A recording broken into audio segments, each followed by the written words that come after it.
अब बात करेंगे हिंदू राष्ट्र का मुद्दा उठाने वाले बागेश्वर धाम के प्रमुख धीरेन्द्र शास्त्री की, जिनकी महाराष्ट्र में पकड़ तेजी से बढ़ रही है। दरअसल ठाणे जिले के अंतर्गत आने वाले भिवंडी इलाके में बागेश्वर धाम का नया मंदिर बनने जा रहा है, जिसका भूमि पूजन भी किया गया है। मुंबई से सटे ठाणे में बाबा बागेश्वर के बड़े मंदिर के निर्माण की तैयारी पूरी हो चुकी है। बाबा बागेश्वर के मंदिर के लिए भूमि पूजन के कार्यक्रम में पंडित धीरेन्द्र शास्त्री अपने समर्थकों के साथ उपस्थित रहे। पंडित धीरेन्द्र शास्त्री के साथ बीजेपी सांसद मनोज तिवारी, मीरा भाईंदर की विधायक गीता जैन, अमरावती से विधायक रवि राणा समेत कई लोग मौजूद रहे। आपको बता दें कि बीते दिनों ही मीरा रोड में बागेश्वर बाबा ने दिव्य दरबार लगाया था, जहां उन्होंने एक बार फिर हिंदू राष्ट्र बनाने की मांग को उठाया और अपने विरोधियों को जमकर लताड़ा। मीरा रोड के दरबार में पंडित धीरेन्द्र शास्त्री ने कहा कि भारत हिंदू राष्ट्र बनकर रहेगा। इस दौरान उन्होंने मुंबई को माया नगरी से माधव की नगरी बनाने का भी आह्वान किया। मध्य प्रदेश और छत्तीसगढ़ के बाद अब महाराष्ट्र में बाबा की पैंठ यहां की विपक्षी पार्टियों के लिए खतरा बन रही है, क्योंकि ऐसा माना जाता है कि बाबा बीजेपी के समर्थक है। हालांकि पंडित धीरेन्द्र शास्त्री ने कई बार यह कहा है कि उनका किसी भी राजनीतिक दल से कोई संबंध नहीं है, लेकिन बाबा के कार्यक्रम का आयोजन जिस तरीके से मीरा रोड में हुआ है, उससे कहीं ना कहीं विपक्षी खेमे में हलचल बढ़ी हुई है।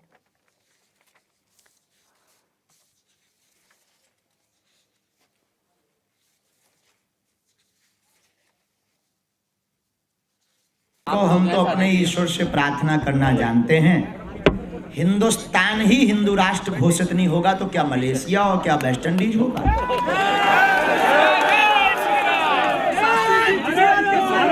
बिल्कुल भी नहीं। देखो, ये बहुत ही गलत बात आप लोग फैला रहे हो, या जो भी फैला रहे हैं, गलत भाव है। हमने माया नगरी को माधव नगरी कहा। मुंबई तो माँ भगवती के नाम पर है, इससे किसको दिक्कत है? माया नगरी का मतलब है यहाँ जो चमकती धमकती दुनिया में लोग फंसे हैं, अब वो भगवान के प्रेम में भी डूबे।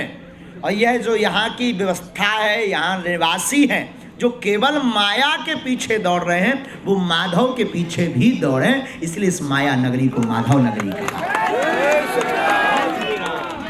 हमने ये कहा, सनातन में अगर एक बालक जो है राम के लिए दे देते हैं, समर्पित कर देते हैं, तो ये हर घर जो है संस्कार और संस्कृति का प्रचार होगा।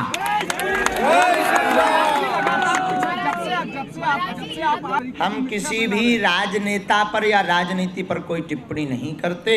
जाकी रही भावना जैसी, प्रभु मूरत देखी तिन तैसी। रावण को तो भगवान राम भी जो है वनवासी दिखाई पड़ते थे, तो किसी को अगर हम जो है जादू टोना वाले दिखाई पड़ते, उनकी नज़र है हम तो हनुमान जी के सेवक हैं और रहेंगे। बहुत अच्छा प्रश्न है, बिल्कुल होगा। हमने ये कहा महाराष्ट्र से ही हिंदू राष्ट्र का सपना पूर्ण होगा, क्योंकि महाराष्ट्र वीर शिवाजी का राष्ट्र है, जय भवानी का राष्ट्र है। जब उनका सपना पूरा हुआ और मुगलों को जो है नाकों चने चबाने पड़े, तो क्या हमको ये लाभ नहीं मिलेगा? मुंबा देवी का आशीर्वाद नहीं मिलेगा?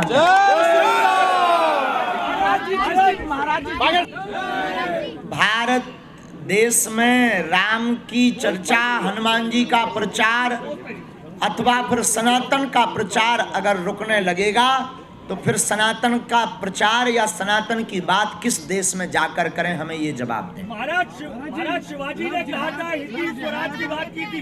माया नगरी और माधव नगरी हमारा वैचारिक बात है। माया नगरी वैचारिक परत जो माया की बुद्धि पर पड़ गई, उसे माधव के विचारों से भरना है। बिल्कुल बात आप सही समझ गए। देखो भाई, जहाँ बीज डला होता है वहीं पौधा उगता है। हिंदू स्वराज कहा था शिवाजी ने। बागेश्वर महाराज की जय। आप बोलिए। तुम्हारी जय हो गए बिटिया, तुम बुंदेली बोल रही। हाँ, तो हम जो है इतने तक मंदिर तो हमारी कोई कल्पना नहीं है, वो तो हमारे त्रिपाठी जी की पूरे परिवार की बहुत इच्छा थी। सोई जो है ते पे विचार है कि जब लोग कह ही रहे हैं तो फिर यहाँ पर बैठ करके 1-2 महीने में आते रहेंगे। हमारी कल्पना मंदिर निर्माण की नहीं है, हमारी कल्पना राष्ट्र के उत्थान की है, इसीलिए यही मंदिर बनवा रहे हैं। जय श्री राम। महाराज जी एक सवाल ये है कि आप लगाती पर केवल महाराष्ट्र में नहीं, भारत में जो जो सनातन के विरोध में हैं, धर्म के विरोध में हैं, संतों के विरोध में हैं, भारतीय संस्कृति के विरोध में हैं, हम उनकी छाती पर सनातन का झंडा गाड़ेंगे। अब इसमें तुम्हें क्या दिक्कत है? आपको कोई दिक्कत है? आप विरोधियों का अपोजिशन को तो दिक्कत है। अब अपोजिशन, भाई राम जी से रावण को दिक्कत थी, अब हम क्या कर रहे हैं? किसी को खुजली है तो मरहम लगवाओ, तुम पहुंचाओ। बाबा जी बोलो।